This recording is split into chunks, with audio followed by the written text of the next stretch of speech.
सो देखिए सेल्स को हम क्या कहते हैं, सेल्स को सबसे पहले हम एक ब्रिक वॉल से कंपेयर करते हैं। जैसे कोई वॉल, दीवार किससे बनी होती है, बाय ब्रिक्स, ईंटों से बनी होती है। ओके, और जब ये सारा bricks they combine together they make one structure, और इस स्ट्रक्चर को वी से अ वॉल। ओके, तो इस वे में हमारे बॉडी में भी इस टाइप से ये छोटे छोटे स्ट्रक्चर्स हैं।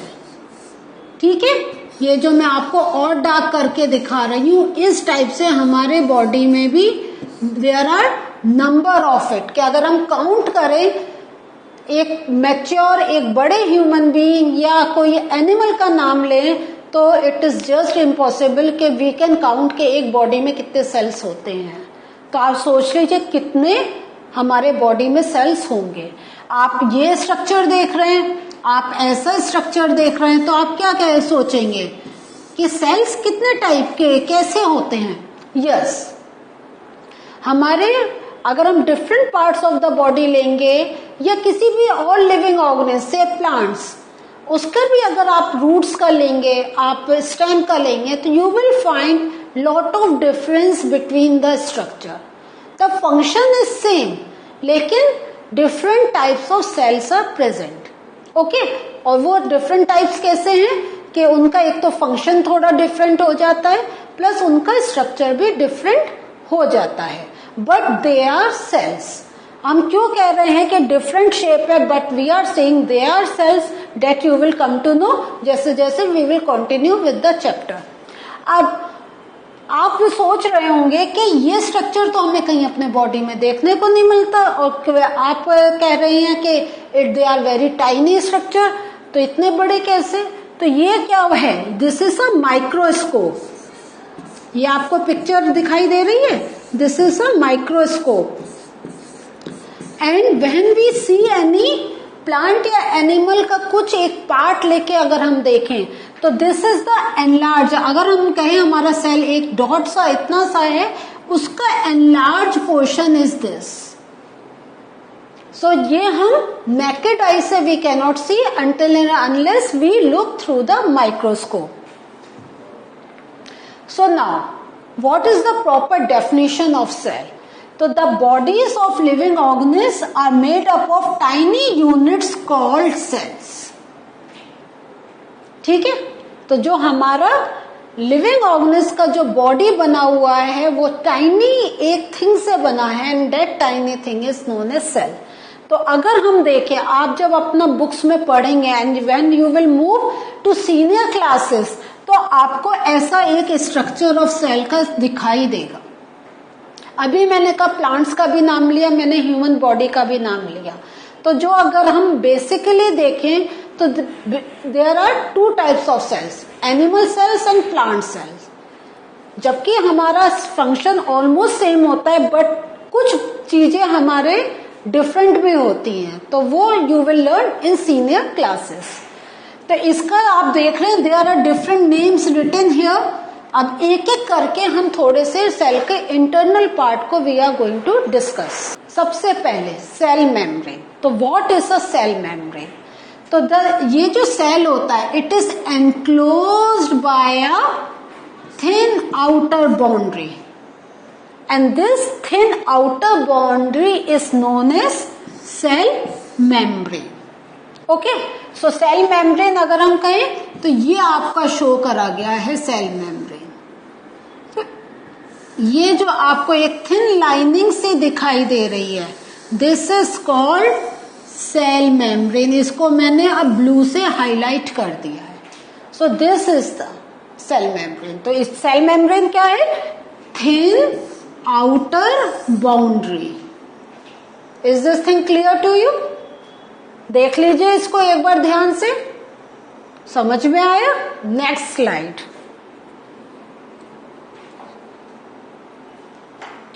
अब है हमारा न्यूक्लियस। न्यूक्लियस क्या है, हमारे जो सेल होता है, ये सेल का स्ट्रक्चर है। इसके सेंटर में a very important part is there, and this important part is known as nucleus.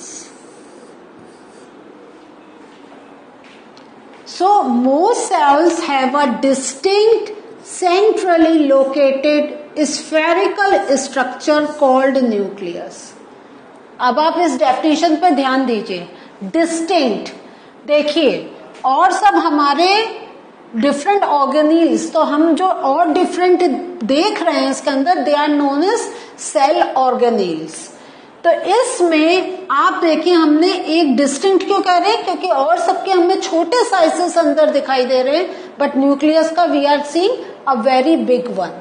So distinct हो गया. सेंट्रली लोकेटेड, आपने अभी ये सेल स्ट्रक्चर देखा, इससे पहले आपके सामने ये सेल स्ट्रक्चर था, ये सेल स्ट्रक्चर था. तो आप देख रहे हैं कि ये दिस इज द न्यूक्लियस, कि ये हमेशा ऑलमोस्ट सेंट्रल में सेल का जो स्ट्रक्चर होता है उसके सेंट्रल में लोकेटेड होता है. So this is the centrally located spherical. Spherical means गोल. तो can you see, is this a circular thing? तो स्फेरिकल गोल का नहीं, एक्चुअली सर्किल को हम ऐसे बनाते हैं, स्फेरिकल को हम थोड़ा सा लंबा करके बनाते हैं. तो this is the spherical structure. Okay, spherical, कहीं कहीं बुक्स में you will see have a reading of this word Oval. तो ओवल कहें, स्फेरिकल कहें, तो ये एक हमारा एक जैसे गोला सा होता है उस टाइप का ये एक स्ट्रक्चर बनकर चला जाता है. ओके, जैसे हम अर्थ को कहते हैं इट इज अ स्फेरिकल. ठीक है, तो ये एक गोल सा थोड़ा सा खिंचा हुआ सा एक इसका स्ट्रक्चर होता है. तो ये आपका, और मोस्ट ऑफ, तो ये एक ऐसा पार्ट है जो आपको हर सेल में मिलेगा. इवन जो मैंने कहा था प्लांट और एनिमल सेल में there is a difference, but in plant as well as in animal cell, in all these you will get nucleus. लेकिन वो कह रहे हैं most cells, yes there are some part in our body जहां पे आपको nucleus नहीं मिलेगा, लेकिन ये सब आप जैसे जैसे आप पढ़ेंगे you will come to know. Now the other thing is presence of cytoplasm. तो व्हाट इज साइटोप्लाज्म? तो अगर हम कहें तो ये किसका स्ट्रक्चर है? This is a structure of a cell. Now cytoplasm, cytoplasm अगर हम पहले डेफिनेशन देखें तो ये जो न्यूक्लियस होता है, तो nucleus is surrounded by a jelly like substance called cytoplasm. तो एक बार देखें, this is the cell membrane, this is the nucleus. अब ये न्यूक्लियस में यहां पर एक जेली, तो ये जो हम लोग जनरली साइटोप्लाज्म को डॉट से दिखाते हैं. सो इसमें डॉट्स हैं, अगर आपको विजिबल नहीं है, that's why I am drawing these dots. In dots को जब आप ऐसे देखें तो इस टाइप से पूरे सेल में साइटोप्लाज्म भरा हुआ होता है. Do you get this? तो और ये कैसा सब्सटेंस है? It is a jelly like substance. तो what is the meaning of jelly like substance? Jelly ये लिक्विड फॉर्म में नहीं रहता है, ना ये सॉलिड फॉर्म में है. जैसे हमारी थोड़ी जो सॉफ्ट टॉफीज होती हैं वो हम कहते हैं हम जेली खा रहे हैं, और जेली हम लोग वैसे भी स्वीट में भी खाते हैं, तो आपने देखा होगा.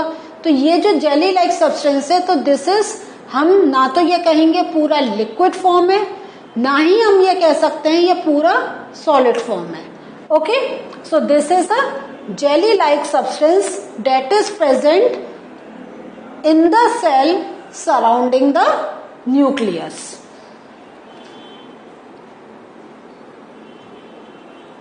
So what have we learned today? Today we have learned about the cell structure. Cell structure में हमने क्या पढ़ा आज? हमने ये पढ़ा different parts of the cell. First part हमने क्या पढ़ा था? Do you remember? सोचिए. Cell membrane. यस, हमने ये पढ़ा था कि सेल के चारों तरफ there is a membrane called cell membrane.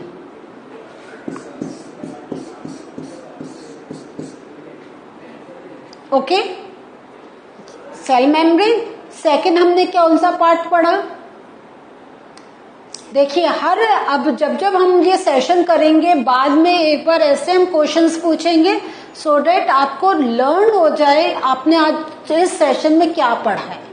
Cell membrane के बाद हमने पढ़ा था अबाउट न्यूक्लियस। ये न्यूक्लियस कहाँ लोकेटेड होता है? Where nucleus is located in the cell. तो आपका ऐसे क्वेश्चन पूछा जा सकता है, where does nucleus is located in the cell. तो ये न्यूक्लियस क्या होता है, इसके लिए एक स्पेशल वर्ड यूज करा था हमने, do you remember? Centrally located. Nucleus is centrally located, okay, centrally located. एक और क्वेश्चन इस पर पूछा जा सकता है कि what is the shape of the nucleus. तो शेप ऑफ द न्यूक्लियस क्या बोलेंगे आप? Spherical, okay. तो shape of the nucleus is spherical.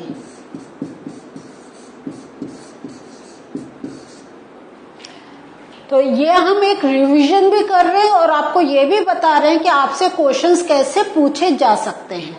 Okay, now name the substance that surrounds the nucleus. याद आ रहा है वर्ड? अभी बिल्कुल हमने अभी वाली स्लाइड में देखा था। Yes, that is cytoplasm. Cytoplasm. देखिए one thing very important, now you are getting some very complicated names, तो please do remember the spellings of all these terms. जैसे साइटोप्लाज्म, न्यूक्लियस, आपको ये स्पेलिंग्स मालूम होनी चाहिए। स्फेरिकल, क्योंकि if you make a spelling mistake आपके number cut हो सकते हैं। तो आपको फुल मार्क्स लेने के लिए आपको स्पेलिंग्स बहुत परफेक्ट होनी चाहिए और इसलिए आपका pronunciation should also be very good. जैसे हम कह रहे हैं cytoplasm, break it, cytoplasm, okay. So you can break down the word to learn the spelling. तो this is the cytoplasm and cytoplasm is which type of substance? Solid or liquid? No, it is not a solid, it is not liquid, it is क्या? आज आपने नया word सब learn करा है, jelly like substance. It is a jelly like substance, okay. So in this way आपने देखा कि जो हमारी लर्निंग है उसमें हमको वो कॉन्सेप्ट भी क्लियर होना है, स्पेलिंग्स भी मालूम होनी चाहिए एंड हमारा जो क्वेश्चन आंसर्स का फॉर्म है उसका भी हमें डिफरेंट फॉर्म समझना चाहिए। The very other important thing here I want to tell, अभी हमने इसको ऐसे पूछा, अब दूसरे वे में भी आपसे क्वेश्चन पूछ सकते हैं कि name the jelly like substance that surround the nucleus. तब आपको वर्ड याद होना चाहिए cytoplasm. Name the spherical structure present in the cell, nucleus, okay. Name the membrane that surrounds the cell, या by which the cell is protected, then you have to say cell membrane। तो आपको पूरा एक form learn, जैसे जैसे हमने आपको यहाँ पर स्लाइड्स दिखाई, आपको एज इट इज लर्न होना चाहिए to write down good answers. So kids, this was the session, it is time to stop it here, and in the next session we are going to learn something more from the same chapter। अभी हमारा ये chapter continue है और इसमें अब आगे और जो हमारे टॉपिक्स हैं उनको हम आने वाले सेशंस में we will cover. So till we meet again, ये सब चीजें आप बहुत अच्छी तरीके से लर्न करें so that you can write good answers and get good marks. Till we meet again, take care, bye.